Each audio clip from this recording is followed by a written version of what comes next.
Hey guys, in this evening's episode of The World Falling Apart, there's a lot of crap going on. It's nuts. I wasn't going to do another video this evening, but there's just too much going on. American beef supply is expected to shrink as drought and rising production costs prevent ranchers from growing their herds. I've got quite a bit to talk about this, but I'm going to throw in a couple of bonuses because you need to know about them. It will provoke thought for you to think about getting some extra food. Massive fire breaks out at a commercial egg farm near Minnesota. So you can put another one on the list of, 26 fires since the beginning of the year on our food supply, on our food. Eggs and potatoes and all the really, really substantial food that we need, that people eat every day. It's burning down at a staggering rate. And this one takes the cake. The FDA is investigating outbreak of hepatitis A, potentially linked to organic strawberries. What the heck is strawberries? How does a strawberry come down with hepatitis A? I don't understand any of this. And they say if you've got your vaccine for hepatitis A, you're good, according to the CDC. What the heck? Let's go.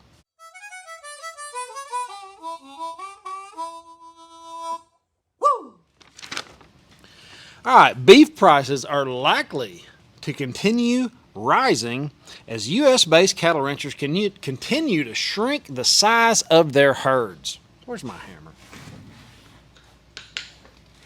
Earbuds.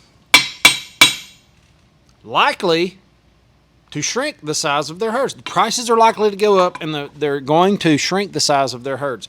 Now, why would you do something like that? Why would you do that? Why don't I fill you in? Data from the federal government confirms that rising costs for feed and other expenses are encouraging ranchers to sell calves into feedlots around the country at a faster rate, which leaves fewer cattle available for slaughter. And it is expected that this will become more pronounced later this year and into 2023. Now, here's my problem. I always think it's going to happen. This thing's coming down right now. But it's not. It's like a slow motion train wreck.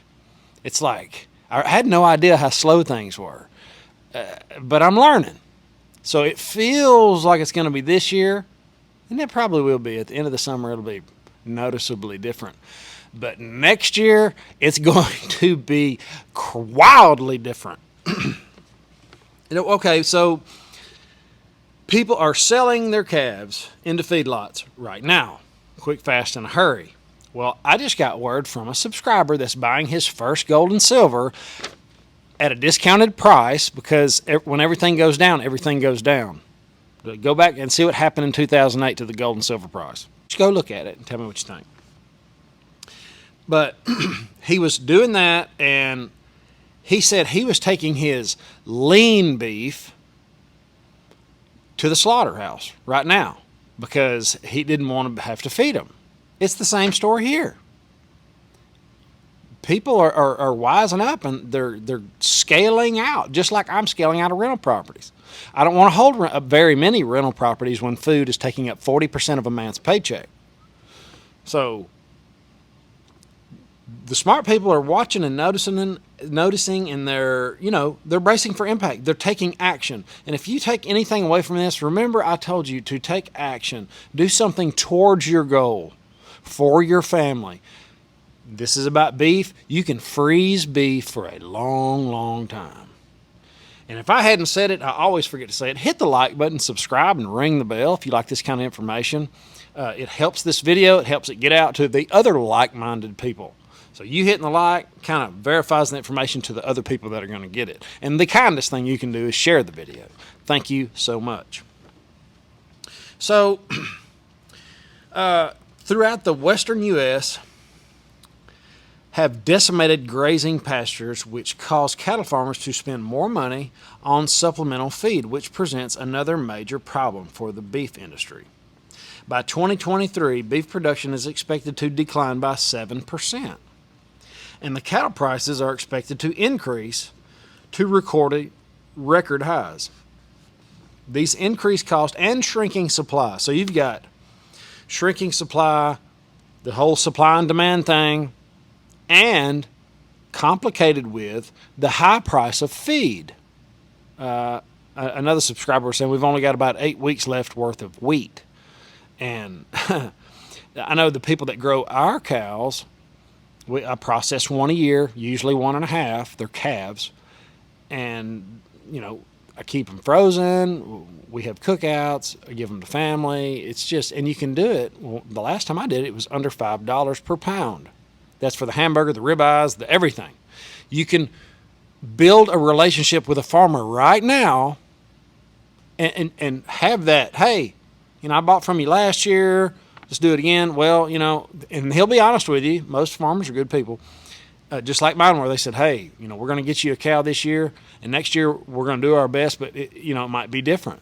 We're looking around to grow our own food. This is when you start talking to the farmers. If you're wondering what's going on, if what I'm saying is real, like fertilizer has gone up 300%, people are not growing corn because it takes so much fertilizer to grow it. They're growing soybeans. This stuff. If you don't believe me, ask a farmer. They'll tell you the truth. They'll tell you in a hurry. All right. These increased costs and shrinking supply pose serious problems for meat packers like Tyson Foods, JBS USA Holdings Incorporated, Cargill Incorporated, and National Beef Packing Company. It is likely that the increased cost of beef production is already being passed on to the consumers. The more expensive it is to raise and maintain cows, and as fewer cows are raised for slaughter, the more expensive beef products will eventually cost.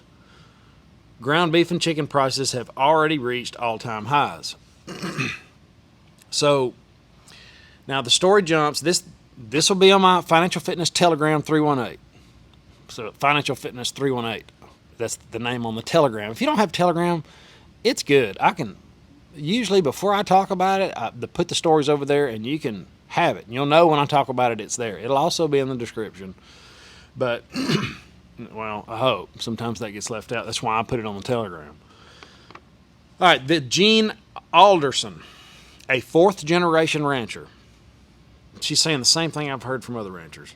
Said that she sold about 75 aging mother cows from her herd of around 250 in recent months. Typically, pay attention, and Alderson would buy new cows in the spring to replace the ones she sold off. But she said that it has been too expensive for her to take any more into her herd this year. Alderson indicated that wildfires in the southeastern portion of Montana are burning up the pastures where her cattle typically feed, and that some of her fellow Montana ranchers have had to spend more money on expensive livestock feeds. These additional expenses and hardships are causing ranchers to reduce the size of their herds. It's like our food supply is going down the toilet. That is the biggest takeaway from this. And everything I'm telling you in this segment is we need food more than gold and silver. Okay? Because there's no telling. This stuff could go down more. We might run out of it before it gets to the bottom and be unobtainium, to quote Mike Maloney. But food is really, it's going to start showing up and you're going to start noticing. Alderson said it is really stressful. A lot of ranchers are deep debt. And if they have to go in more debt, they'll just go out of business. Drought conditions and higher operating costs encourage ranchers to rapidly cull beef cows in the first quarter, according to the U.S. Department of Agriculture. All right, so it might be a good time to secure a cow. Ranchers are processing their cows right now, if they're taking them to slaughter because they're lean and summer's getting here and they're getting ahead of the game, it might be a good time to go ahead and secure one. Throw it in your freezer. Get a solar generator. I'm on the lookout. Just so you know, anybody that's listening that has experience, I have had a few comments on it. I want to find the best solar generator, and I want to peddle it to you guys.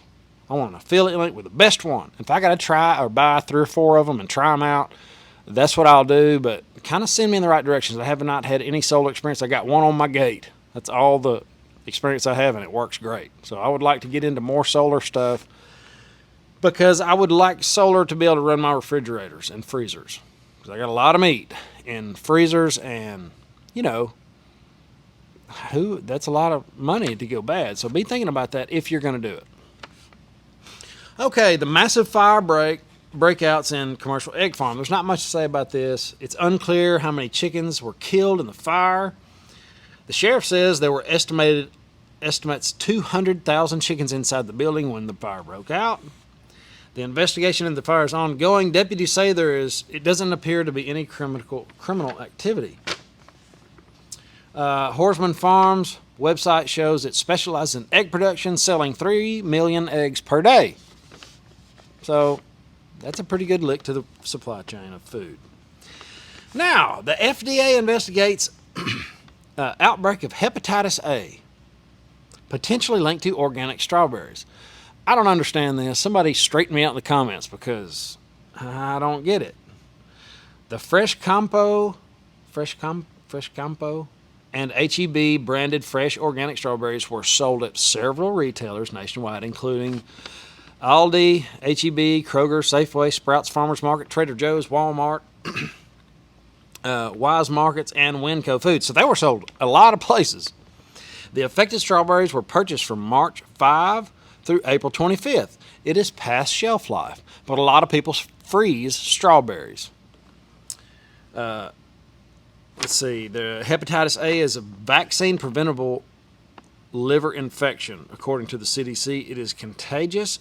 It is a contagious illness, and symptoms of it, such as fatigue, nausea, stomach pain, jaundice, can last up to 2 months in rare cases. The FDA said 17 hepatitis cases have been reported as a part of the outbreak, 12 of which were hospitalizations. There are 15 cases in California, 1 in Minnesota, 1 in North Dakota. The illness onset dates from March 28th to April 30th. So it looks like this is kind of come and gone, but how do you get hepatitis from a strawberry? What's going on? We need vaccine to eat strawberries now? So our food supply is poisoned, by the way. I don't know if anybody knows, but my wife has been diagnosed with lupus about 5 years ago, and we were able to beat it with food. You know, a lot of it being organic, just like these organic strawberries, but I just don't know. I don't know what to say about it. But that's the facts. If you got these strawberries, look at the date. I'm pretty sure you'll be all right. Most time, it's okay. You know, we're entering the Thunderdome. We're bracing for impact. I'm going to try to keep you posted and up to date on everything I see that's worth talking about. And you have an awesome, awesome day. I will see you in the morning. Later.